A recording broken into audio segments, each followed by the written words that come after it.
Oh, I should be on now? No?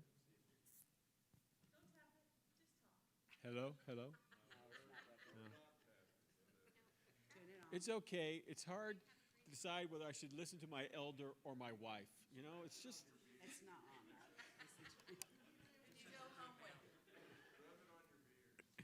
Hello? Oh, okay. That sounds much better.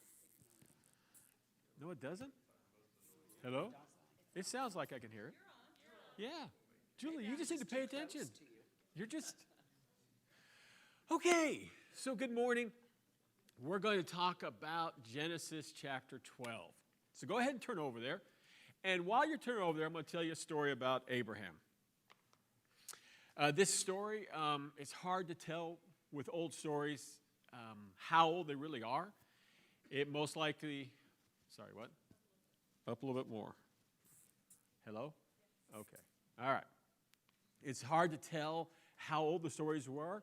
Most likely, it would have been prevalent during the time of Jesus, not a guarantee, but it's still taught today in Hebrew schools.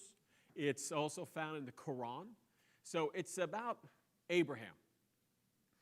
The Bible tells us over in Joshua 24 that Abraham's father was an idolater. And the Jews interpret that to mean that he was a maker of idols. So the story talks about that when they were back in the Ur of the Chaldees, that Abraham was working at his father's shop one day. And he walked in, being distracted here. He's working at his father's shop, and an old man walked in. Well, I guess not old. An oldish man walked in. And Abraham asked him what he wanted. He's like, here, to buy an idol. And Abraham asked, how old are you? He said he's 50. So that's why it's clicked with me, because I'm older than that now. So I'm like, oh, when I first learned the story, he was an old man. Now he's not so old. So Abraham looked at him and started upbraiding him. He's like, why would you, a 50-year-old man, want to buy an idol that's one day old? And so the man went away feeling ashamed. Another time, another occasion, a lady walks in and she brings an offering. Because back in the days, only the rich could afford to buy their own personal idol. The poor people would still have to make a sacrifice somewhere, and if it wasn't convenient to go to the temple, then you go to a place that actually sold idols, because wherever the idol was, where the god was. So she brought in this big fancy meal for the idols, and Abraham took it. The lady left, and then Abraham looked around, he grabbed a stick, and then he destroyed all the idols in the store. All except for one, the big guy over on the left. And he put the stick in the guy's hand. On camera it could be the left. Doesn't really matter. Yeah, see, it would be this. Yeah, so it's good. Either way, I can make it work.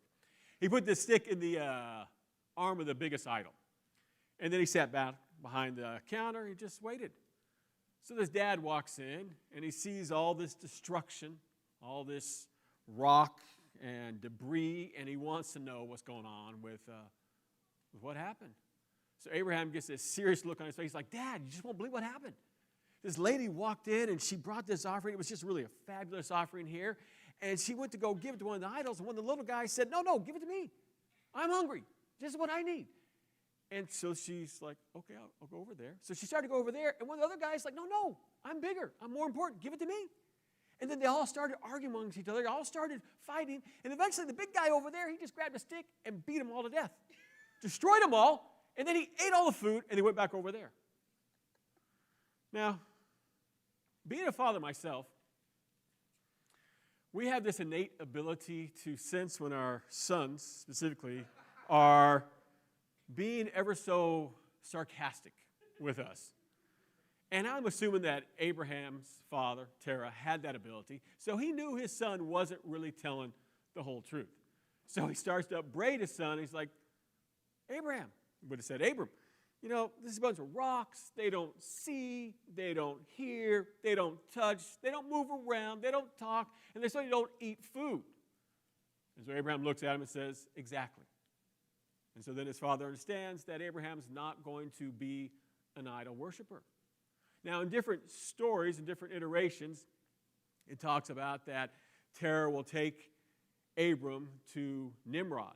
the king from back in chapter 10, a great king this time, trying to show him that, hey, you need to prove to him these idols exist. And so they have all these different discussions, and in each one of those, Abram has the right words to just shut the mouth of the idolater. Eventually, Nimrod gets upset and then tosses him into a fiery furnace. He also tosses in his brother, Hanan, I think, into the fiery pit as well. And then his brother dies, but Abram is saved, and he comes out. And then eventually he'll get the call for God. Okay. This story is popular today and still being taught today because when Jewish men are teaching their children, the point they're trying to make is that Jews are not idolaters. And that's what they say. Jewish people are not idolaters. And that's also the point Muslims make with their children, that Father Abraham, he was not an idolater. And both of these groups, they like their heroes, they like their men that are important to be very clean, that they're just very righteous. There's no ambiguity about it. There's just always good, right, strong. And even from a young age, they show Abraham as being for God and against idolatry. Now, with that story, I notice that a lot of times when we come to Genesis, we take that same mentality and we apply it as we're reading. We want a good moral story. So when I was younger, I would read the Bible to my children, and I wouldn't read my Bible. I would read a children's Bible. It'd have nice pictures. It'd have abbreviated story. And you know how those go. They just have a few words about Adam and creation, and then a point about it. And when you get to Cain and Abel, you don't want to be angry with your brother. They might talk about murder. They might not. They just talk about don't being angry. When you get to Noah and the ark, all the Bibles always have Noah and the ark. They want to talk about the animals 2 by 2 and various songs and whatnot. And then they talk about the flood and then God destroying things, but don't talk a lot about death. And then the stories sort of progress. And as we get older, we're reading these stories to our children, and we approach Genesis as a series of moralistic tales. And we look at it and we say, oh, okay, we got Sodom and Gomorrah.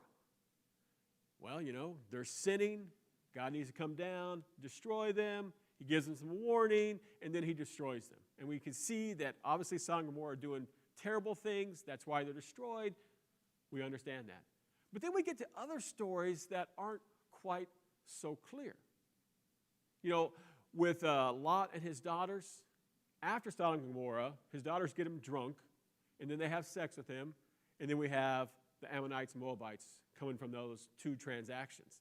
But the story before that, we have with Lot, who's entertaining angels. He doesn't know they're angels. He's just trying to take care of the good guys, righteous individuals, and he offers to the crowd who are wanting to rape the men his own daughters. And we're sort of confused about, well, was that the right thing? Was that the wrong thing? And you'll hear ministers and Bible class teachers talk about the laws of hospitality and that this was somehow acceptable. We'll talk about, no, it was never acceptable. But then we'll look over at Peter. It talks about righteous Lot. And we're just sort of confused. We get later on, and we read a story about Dinah and her rape. And it doesn't really emphasize the rape being sinful. It just sort of mentions it in happenstance. But it spends all its time talking about Simeon and Levi, her brothers, and what they do to the Shechemites and how they kill them. And then we're left wondering, well, did they do the right thing? Did they go too far? Why didn't Jacob do something? What should have been done? And we're just not clear as to what was right, what was wrong. When we want clarity, we always go to the New Testament. You look over at Ephesians, and it talks about, let him who steal no longer. Instead, let him get a job and then share with the one who doesn't have anything. So that's very clear. There's a sin, stop doing it, start doing this, and this is why you do it. But the stories of Genesis sometimes are not as clear. Now, they do teach us things that are about right and wrong, but not with the degree of clarity that we sometimes expect. So I want you to take for a moment and pretend that this is the first time you're reading Genesis. And you're reading the first 11 chapters. And what would stand out to you? You'd see that God created the universe. And everything was going good. We got this garden. Everybody's doing fine. And then all of a sudden, Adam and Eve sin. And then God's got to kick them out of the garden. And then some time progresses. And we have some children. And all of a sudden, they sin. One murders the other. And God exiles them even further away. And then more people are born.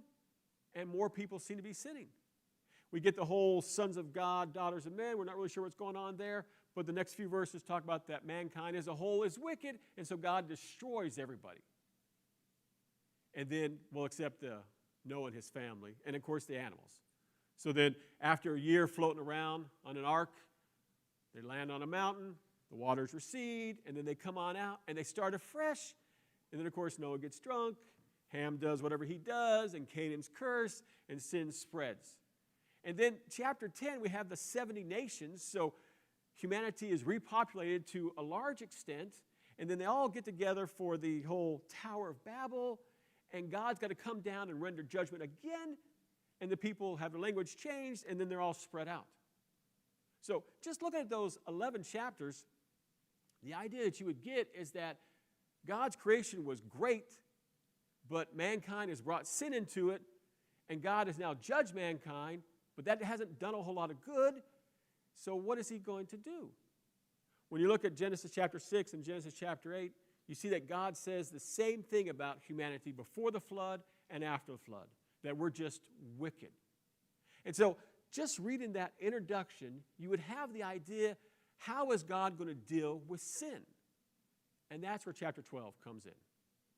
Chapter 12, verses 1 through 3, is God's answer about how he's going to deal with sin. Take a moment and look over at Galatians chapter 3.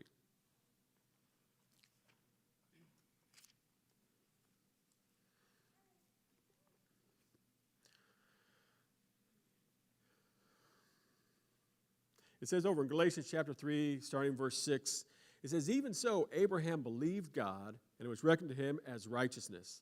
Therefore, be sure that it is those who are of faith who are the sons of Abraham. The Scriptures, foreseeing that God would justify the Gentiles by faith, preached the gospel beforehand to Abraham, saying, 'All the nations will be blessed in you.' So then those who are of faith are blessed with Abraham, the believer." Genesis 12, 1 through 3 is arguably the most important passage in the Old Testament. Everything is an outworking of the promises given to Abraham in these 3 verses. The first 11 chapters show this problem about sin and how God's going to deal with it. And in chapter 12 shows how God really is going to finally deal with sin. And then all the next books of the Bible are all outworkings of this. We see the rest of the Pentateuch is talking about how God is going to change his people and give them the promised land. And then we see from Joshua all the way through Kings and Chronicles what happens when they get the promised land. We see with the prophets, we see with the wisdom literature that God is trying to show people that if you want to have a right relationship with me, live this way, do these things, don't do these things. But eventually people realize and come to understand that they can't change. They can change a little bit, but they still have this heart of stone.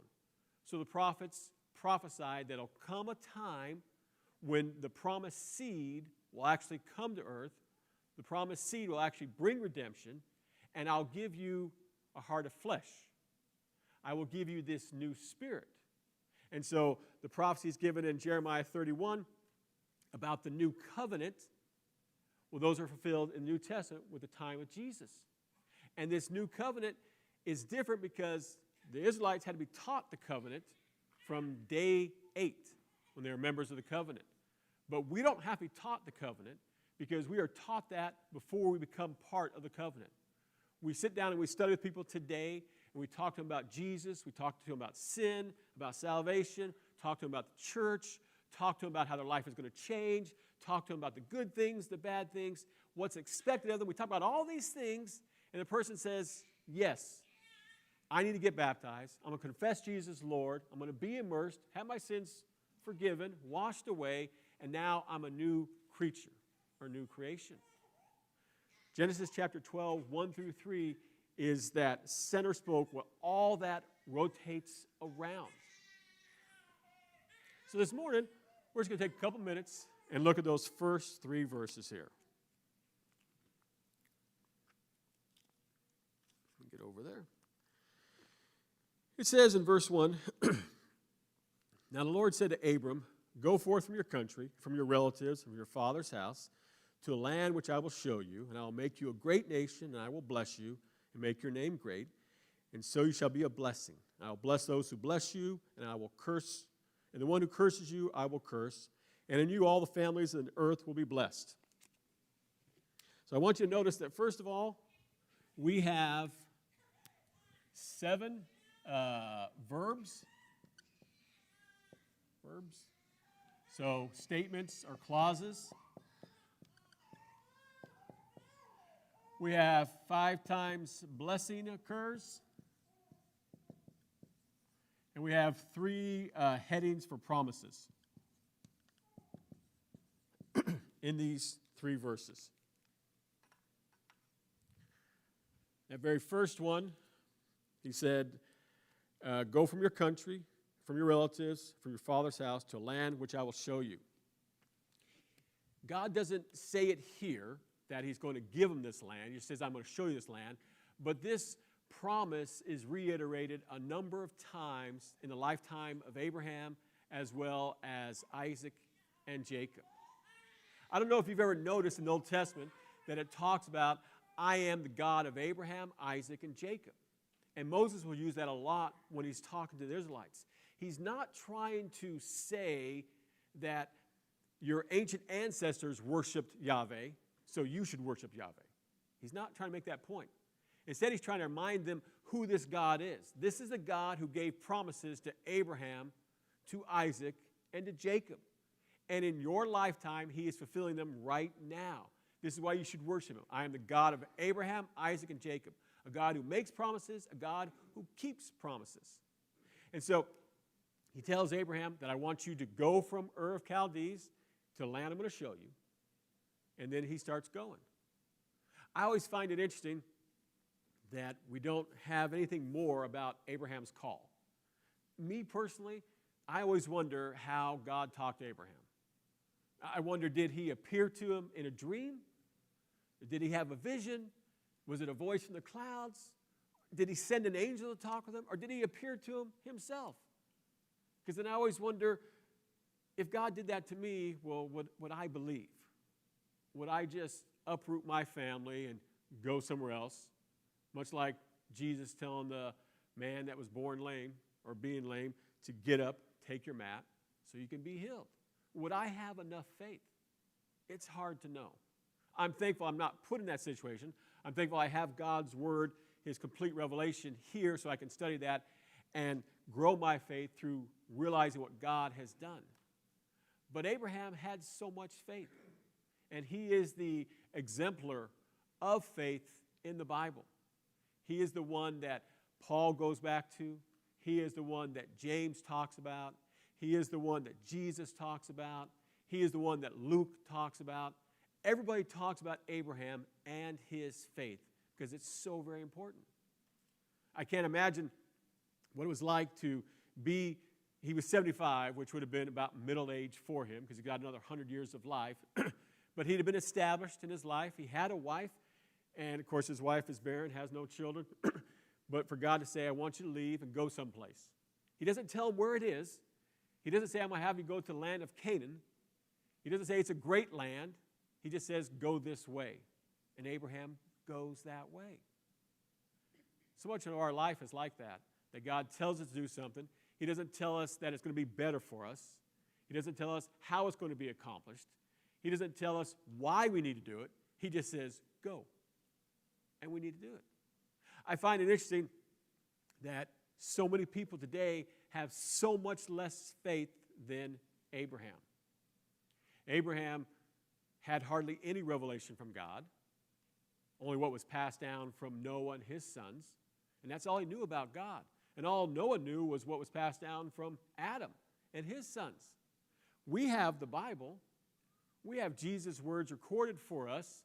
We have his life on paper for us. We have interpretation of his life. We have the letters of Paul. We have the early church. We have all kinds of things. And yet, so much of our life is spent worrying about things that are of no value. Our society today is being uprooted because of the pandemic, and so people are worried about their jobs. They're worried about their health. They're worried about the government.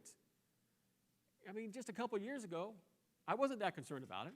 I wasn't that concerned about the government or about a job or about health, but I hear it all the time, and I've really got to tamp down on my tendency to want to be nervous about it. And I just got to remind myself that God's in charge. You know, over in Matthew chapter 6, Jesus talks about the Gentiles and that God knows the Gentiles need things. Talking about us. He knows we need food, we need clothing, we need shelter. He knows we need these things. And God says, I'm going to give you those things. Stop worrying about those things. Instead, I want you to spend all your time, all your energy, focus on seeking my kingdom and my righteousness. Spend your time doing that. I find it disheartening in my own life when I doubt what God's going to do. And I'm so concerned about the future because God has never given me a reason to doubt that he will take care of me. God has never given me a reason to doubt that he doesn't love me so much more than I remotely deserve. God has never given me a reason to doubt anything he's due, and yet I just continue to doubt him. So when we read a story about Abraham, we need to examine our own faith and say, why can't I have at least his faith? He had so much less than me. I have so much more than him. Surely I can trust more. It's a question you'll have to ask yourself. He says in verse 2, and I will make you a great nation, and I will bless you, and make your name great, and so you shall be a blessing. A great nation and a great name. We saw, maybe we didn't, if you read the end of chapter 11, it talks about Sarai being barren and having no children. And so God gives promise to Abraham that you'll be a great nation. So that means he's going to have children. And what I find interesting about Abraham is when you read along and God comes and talks to him about you're going to have children, Abraham's response was, hey, I got Eliezer. He's my heir. Or another time, it's like, I have this son right here. And God's like, no, I'm going to give you a son of your very own, Isaac. I'm going to do that. And even at the end of his life, Abraham just had the one son from his flesh, and that was it. But God says, I'm going to make you a great nation. I'm going to make you a great name, which of course stands in distinction from chapter 11 with the Tower at Babel, where they tried to make their name great. But in chapter 12, God is going to make Abraham's name great. In 2 Samuel, the only other time it talks about having a great name is the promise given to David in his kingship. And God's going to make his name great. And looking at these two passages, what you want to see is that when God makes your name great, first of all, it has the idea of being a king, a kingly rule, a kingship. And as we read Genesis, we'll see that God says clearly from Sarah, kings will arise. And that kings acknowledge Abraham. His name is that great. We also see that because God is the one who gives them the great name, and throughout the whole Old Testament, it continually says that God's name is great, that in order for Abraham to have a great name, God has to give him his name. So that means that God is adopting Abraham, having this sonship relationship with Abraham. That's how his name is great. And this is why God does what he does for Abraham. He wants to have a relationship with him. He adopts him. He makes him his son. And all these things are going to flow from this. And that's how much God loves humanity, that he just wants to change all of us. He wants to shower us with love, and he's going to give us those things. We have these same promises given to us in the Revelation.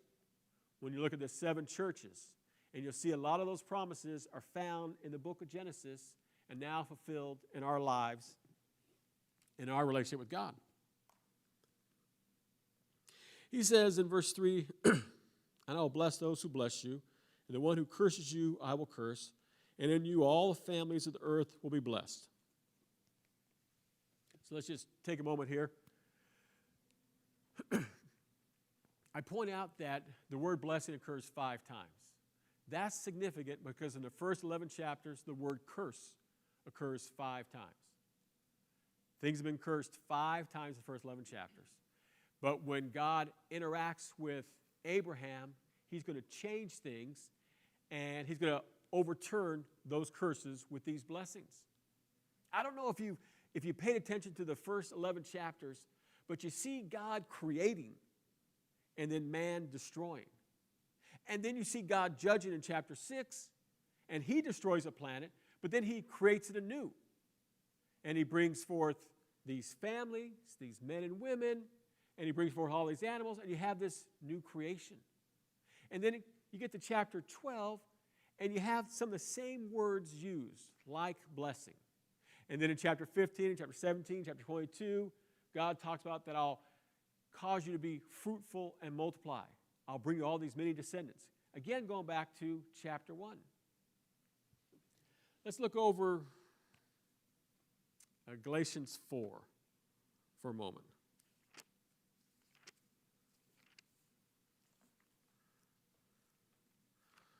Let's see.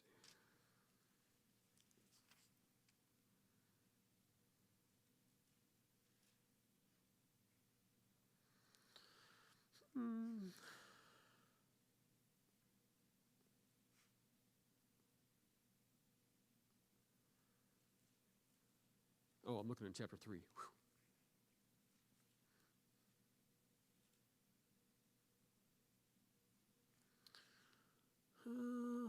It should be chapter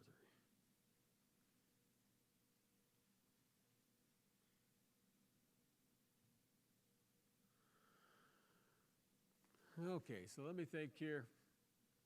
In Galatians, obviously my eyes not seeing the moment here, so somebody can help me out here.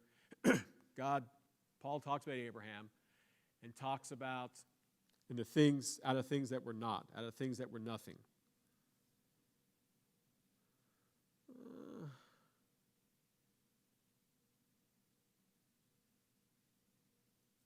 Oh, that's why. It's Romans. Okay. It's Romans chapter 4. I'm like, man, this is just not working. The embarrassment level is rising. Now I feel better. It'd be Romans chapter 4. This is why I practice my lesson.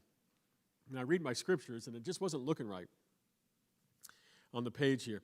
It says in Romans chapter 4, starting verse 16, "For this reason, it is by faith in order that it may be in accordance with grace, so that the promise will be guaranteed to all the descendants, not only to those who are of the law, but also to those who are of the faith of Abraham, who is the father of us all.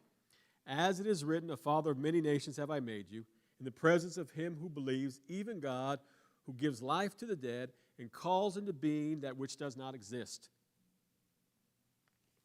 It's that last phrase I want you to pay attention to. There are a lot of reasons why Paul is talking about Abraham in Romans chapter 4, and there are a lot of reasons why he says what he says there.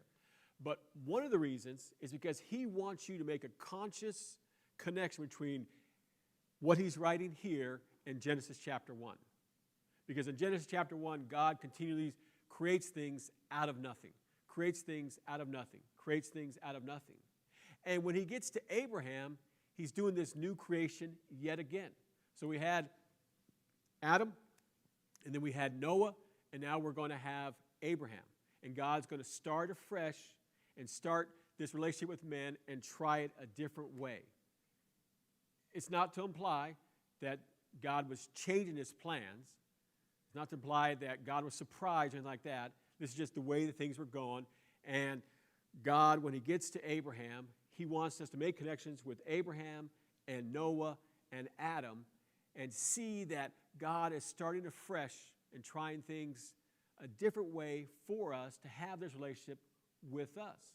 So in Romans chapter 4, when Paul talks about Abraham, he phrases it the way he does because he wants to remind you about Abraham and this creation, this new creation.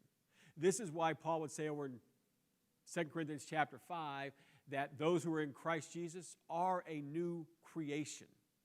Not a new creature, like some translations have, a new creation. Because it's a new creation that God is promising us and He wants us to have. Okay, so let's talk about the word blessing itself. If you look at the first occurrence of blessing, you see it over in chapter 1, I think about verse 28, where God is blessing His creation. And He blesses us by giving us these animals. He blesses us by giving us His food. He blesses things by giving us our spouse. He blesses things by us having a relationship with Him. And as you read those first 11 chapters, you see blessing a few times. And those are some of the ideas that are found within that. And so when we read the word blessing in the Bible, we want to see that it has a vertical relationship between us and God, and it has a horizontal relationship between us and others, and then another relationship between us and creation. So when God blesses us, He does things for us that we couldn't do for ourselves. He does things for us because He has a relationship with us, or we have a relationship with Him. If we don't have that relationship, then good things are not going to happen to us. But when we do have a relationship with Him, well, then good things happen to people that are in close proximity to us. Be it our family, be it our neighbors, be it people at work. As you read Genesis, you'll see a number of times that people talk about that I can see God is with you. And because God is with Abraham, Isaac, or Jacob, the individuals around them want to do things for them. They want to be a blessing to Abraham or to whomever. Look at the end of Genesis, chapter 39. So by the end, I mean the last major story, which is about Joseph. So in Genesis 39, it says in verse 1, "Now Joseph had been taken down to Egypt, and Potiphar, an Egyptian official of Pharaoh, the captain of the bodyguard, brought him from the Ishmaelites who had taken him down there. The Lord was with Joseph, so he became a successful man, and he was in the house of his master, the Egyptian. Now his master saw the Lord was with him, and how the Lord caused all that he did to prosper in his hand. So Joseph found favor in his sight and became his personal servant, and he made him overseer over his house, and all that he owned he put in charge. He came about from that time he made him overseer in his house, and over all that he owned, the Lord blessed the Egyptian's house on account of Joseph. Thus the Lord's blessing was upon all that he owned in the house and in the field." So Potiphar could see that God was with Joseph because Joseph was being blessed and God was watching over Joseph. And because God was with Joseph and Potiphar treated Joseph well, God blessed Potiphar through Joseph, and God blessed Joseph through Potiphar. Because God's blessing just comes all kinds of different ways. Because that's what God wants us to do. And that's what God is giving to Abraham. All these blessings. He wants to remind him that I have this relationship with you, and I'm making this covenant with you, that we'll see clearly in chapter 15 and 17 and 22. Making this covenant with you, this relationship with you, and I want to do nothing but good things for you. And so I want to be a blessing for you. In our lives, we should make it our goal to be blessings to other people. And we can be a blessing to people, not just by giving physical things, but really by showing them the fruit of the Spirit, by sharing to them the love of Christ, by trying to be a blessing in their life. Because the closer we are in their lives, the more they're going to see that God takes care of us, and then the more opportunities they're going to have to respond to the love Jesus has, the more chance they're going to have a new relationship with God, thereby receiving the ultimate blessing. That's what we want. In verse 3 of chapter 12,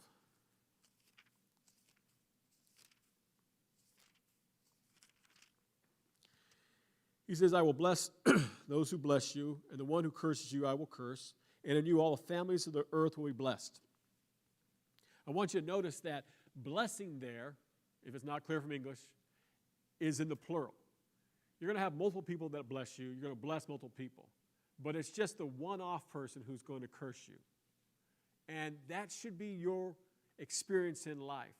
that when you are surrounded by the godless, there's going to be an occasional person who's going to want to mistreat you. But there are going to be more people who see you and your relationship with God and who want to do good things with you and who want to be prayed for on your behalf, who want to have a relationship with you, who want to be blessed by you. Because this is how God does things. People see our relationship with God because it can be visible to them, and they want what we have. Now, the very last phrase is that in you, all the families, in your seed, all the families of the earth shall be blessed. That phrase there is talking about Jesus, which is what he says over in Galatians chapter 3, that Jesus is that seed, and that is how the nations of the world are going to be blessed. It's interesting here that when Moses talks about the nations, he's talking about the Gentile nations. He's not talking about the Jewish nations. He says Abraham's going to be a great nation himself, but all the nations are talking about everybody but his nation. All the nations around are going to be blessed through Jesus, which is one of those things we need to remind ourselves is that everybody is deserving of the gospel. Again, I know that sometimes we look at people and it's easy to categorize them, to judge them, to peg them, to say whether they're going to accept it or not, and not bother. But we are being a blessing to people by sharing the gospel. And God wants to save everybody, so he is using us to bring that blessing to them. Hopefully in your life, or in the life of somebody you know, you realize that a person that you wouldn't normally think would become a Christian did become a Christian. I remember listening to a teacher talk one time, and he was a teacher at a preacher school, and the students had lots of rules that we had to follow. He talks about one guy rolling in on the back of a pickup truck, and the teacher's out there watching it, taking the last drag off his cigarette, kicking it to the side, jumping out with his suitcase, here to be a preacher. And the teacher thought to himself, he didn't say it, but he thought to himself, guy's not going to make it. He's just not there. But it turned out the teacher was fabulously wrong. Man, through the power of Jesus, changed his life and just focused on God. Coincidentally, a number of individuals that the teacher thought were shoo-ins to be good ministers fell by the wayside. They got caught up in all kinds of different sins, and they just left God. So we want to remind ourselves that when we look at somebody who looks scary, it could be because of the earrings, the tattoos. It could be because they're just huge. It could be the color of their skin. It could be the way their hair is. We just need to be bold and walk up to them and talk to them about Jesus, help them out, talk to them about the love that God has for them, and not be afraid because God is telling us to go. Let's see here. Okay. Those are the main ideas I want to cover in those 3 verses. Any particular questions that come to mind that you'd like answered or addressed?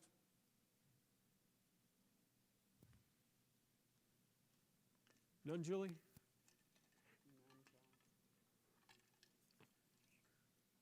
Okay. So we'll start to go faster through Genesis because we'll see a lot of repeating things here. So go ahead and read the rest of chapter 12, 13, and 14, and we'll try to get about there next week.